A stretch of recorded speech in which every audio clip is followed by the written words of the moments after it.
가치 있는 고객을 모으기 가장 좋은 방법이, 그래서 실제로 제가 하는 프로젝트마다 굉장히 좋은 구매 전환을 이뤄내거든요. 안녕하세요. 저희 이번에 읽은 책은 컨버티드, 저자분이 닐 호인이라고 구글 최고 데이터 분석 전략가, 구글에서 10년 동안 데이터 분석하는 일을 하셨대요. 제목이 컨버티드잖아요. 전환된, 개조한 이런 뜻인데, 랜선 뒤에 있는 사람의 욕망을 건드려서 구매로 전환하는 방법에 대한 얘기를 이제 많은 인사이트가 담겨진 책이어가지고 이 책을 선정하게 됐습니다. 제가 이 책에서 좋았던 부분 좀 하나씩 나눠보려고 해요. 112페이지에는 그 누구의 마음을 움직일 것인가 이 챕터가 있었는데, 아주 소수만이 충성 고객이 된다. 이들은 당신의 회사에 기꺼이 돈을 쓰고 홍보도 해주며 당신을 지켜준다. 일반적으로 우리는 우리를 아는 사람들의 20%에게서 전체 가치의 80%를 얻는다. 바로 이 20%에 속하는 사람이 사업의 수익성과 성공을 결정한다. 제가 최근에 며칠 전에 교보문고에서 진행하는 보라쇼라는 곳에 이제 게스트로 참여를 했거든요. 거기서 이제 강연하고 저희 구독자분들을 만났는데, 그 350명이 오셨거든요. 근데 그 350명이 오는 행사에 8,000명이 넘는 분이 지원하신 거예요.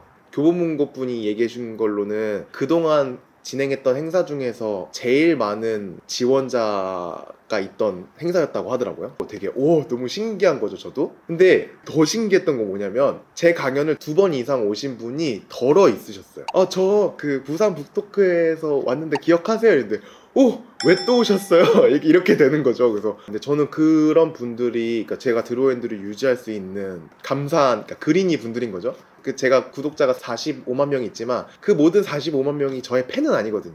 저의 그린이는 아니거든요. 제가 모두를 그린이라고 부르지만 진짜 찐 그린이는 아니거든요. 이 책에서 그래서 그런 얘기를 해요. 모든 고객들을 똑같이 대하지 말라고. 20%가 성공의 80%를 결정하는 사람들이니까 고객을 나누라고 얘기하거든요. 그래서 그 기준을, 그러니까 고객 관계를 이해하는 도구로 고객 생애 가치를 이야기하잖아요. 가치 있는 고객을 찾는 여정이라고 생각을 해라. 근데 저는 이곳에서 또 되게 재밌었던 이야기가 128쪽에 오래전에 한 헤지펀드 분석가가 있었대요. 근데 이분이 고객의 질에 초점을 맞춘 인터넷 회사를 창업하는 게 이제 목표였다고 합니다. 그래가지고 데이터를 막 분석을 하신 거예요. 그래서 이걸 찾아냈대요. 미국에서 자산이 많고 가처분 소득이 높은 사람일수록 상대적으로 자주 구매하는 상품이 이거였대요. 그게 뭘까요? 책이었대요.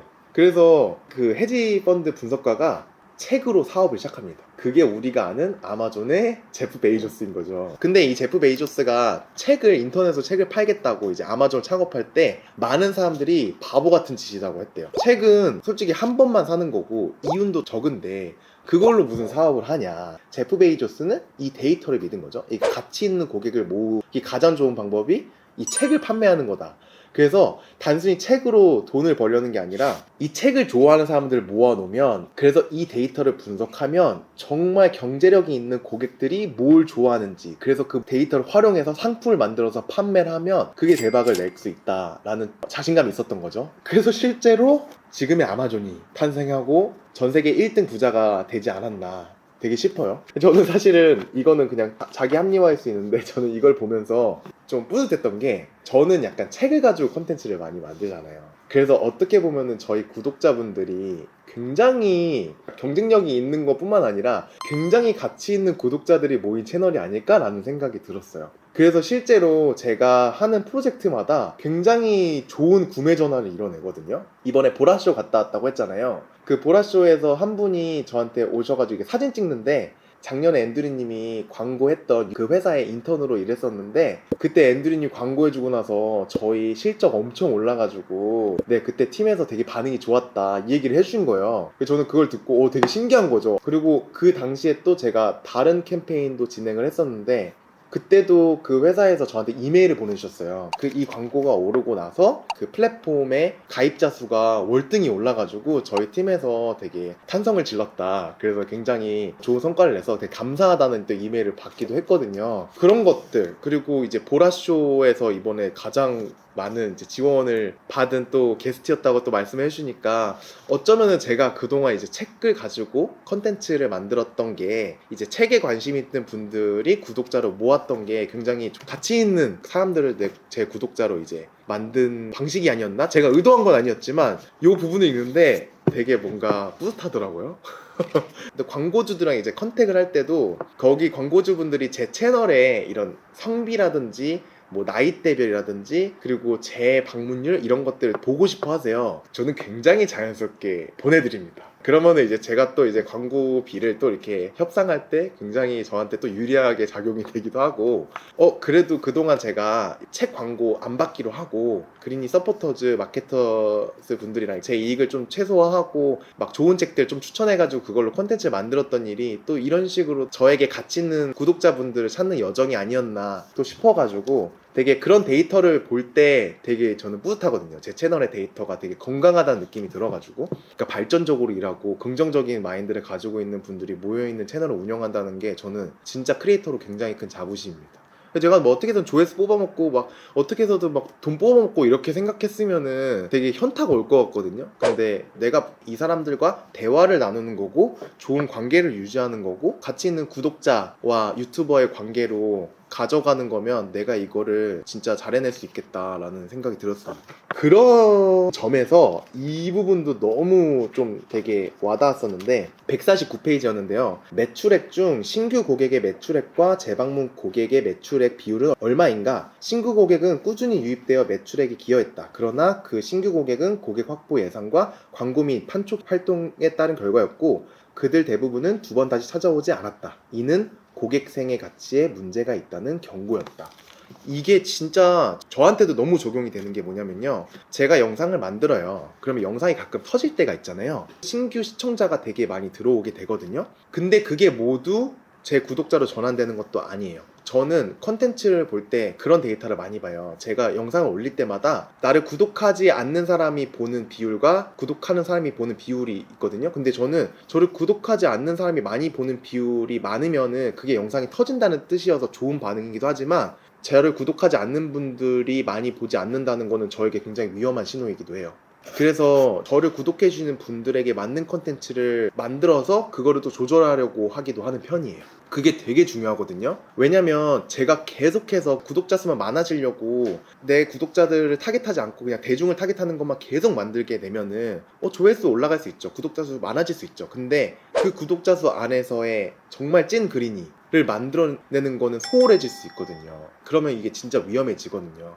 그리고 실제로 그렇게 많아질수록 진짜 구독자 수 많아지는데 평균 조회율 안 나오는 크리에이터도 되게 많아요. 그래서 저는 이거를 좀 경계하려고 하는 편이에요. 그들이 누구인지를 제가 선명하게 알고 있어야 그들과 대화하는 콘텐츠를 만들 수가 있잖아요. 그들과 관계를 돈독하게 하는 상품을 만들 수도 있는 거고 서비스를 만들 수도 있는 거잖아요.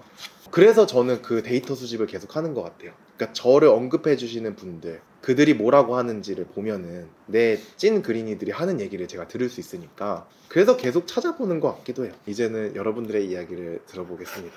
그 가치 있는 고객을 찾아야 한다라고 사실 핵심 메시지가 그거라고 생각을 했어요. 개인적으로 굉장히 공감을 하는데 이게 아무래도 이제 뭐 서평을 작성하는 입장에서 조금 객관적으로 봐보자 했을 때 약간 뭐 주식 투자에 비유하면은 우리 모두 워렌 버핏이 부자라는 건 알지만 모두가 장기 투자를 하진 않잖아요. 때로는 이제 뭐 단타가 의미 있을 때도 있는 것처럼 디지털 마케팅에서도 이분이 말하는 것처럼 가치 있는 고객을 타겟팅하는 것과 약간 박리담의 식으로 매스 타겟팅을 하는 것과 이 가치가 상충할 때가 있지 않을까라고 좀 비판적으로도 생각을 해봤어요. 네네. 그래서 때로는 술집에 가서 소리쳐가지고 하루에 많은 돈을 벌 수도 있지 않나? 약간 이런 생각도 했고요. 근데 장기적인 뷰로는 일단은 처음에는 서비스에 최대한 많은 유저를 끌어 모아서 고객의 풀 자체를 몸집을 좀 불려놓고 그 후에 좀 퀄리티를 챙기는 게 맞는 전략이지 않을까 하는 생각을 하면서 약간의 좀 자기 그 위안을 조금 삼는 시간을 좀 가져봤어요. 네, 그렇게 좀 이 책을 흥미롭게 읽었습니다. 좋습니다. 저는 제니님이 그 책 읽었으면 좋겠어요. 인피니트 게임. 왜냐면 거기서 딱 그 얘기를 다뤄요. 그러니까 인피니트 게임이라는 게 무한 게임이잖아요. 그래서 유한 게임이랑 무한 게임을 나누는데 유한 게임이라는 거는 규칙이 정해져 있고 시간이 정해져 있어서 먼저 목표를 달성한 사람이 이기는 게임인 거죠. 근데 무한 게임이라는 것은 그런 규칙이라든지 시간이 정해져 있지 않아요.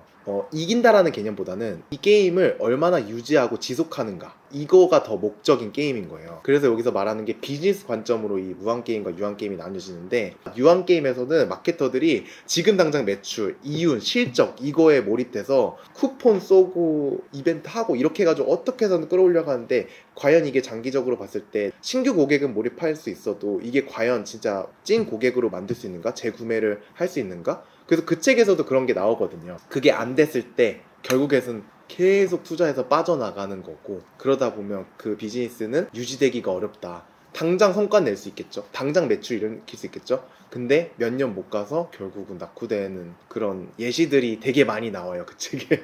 뭐가 정답이라는 건 없잖아요. 그래서 저는 그게 이 밸런스를 맞추는 게 제일 중요하지 않나? 라는 생각이 들어요. 저도 항상 우리 구독자들만 위한 컨텐츠를 만드는 것도 아니거든요. 가끔은 이제 유튜브 각 잡고 한번 터트려 보자 해서 딱 하는 영상들도 있고, 계속 그런 영상을 만들면은 저도 계속 구독자 수만 커지는 유튜버가 되겠죠. 근데 그랬으면은 이제 제가 정말 양질의 구독자분들을 못 만났겠죠. 네, 근데 그럼에도 불구하고 제 이야기를 진솔하게 나눌 수 있는 컨텐츠, 그러니까 제가 좀 진심을 담는 컨텐츠, 이런 것들도 같이 밸런스를 맞춰서 만드는 이유가 그런 게 아닐까라는 생각 그랬어요. 오늘 참여해주셔서 너무 감사하고요. 저희는 또 열심히 성장해서 책도 열심히 읽고 해서 저희 다음 달에 또 만나요. 안녕.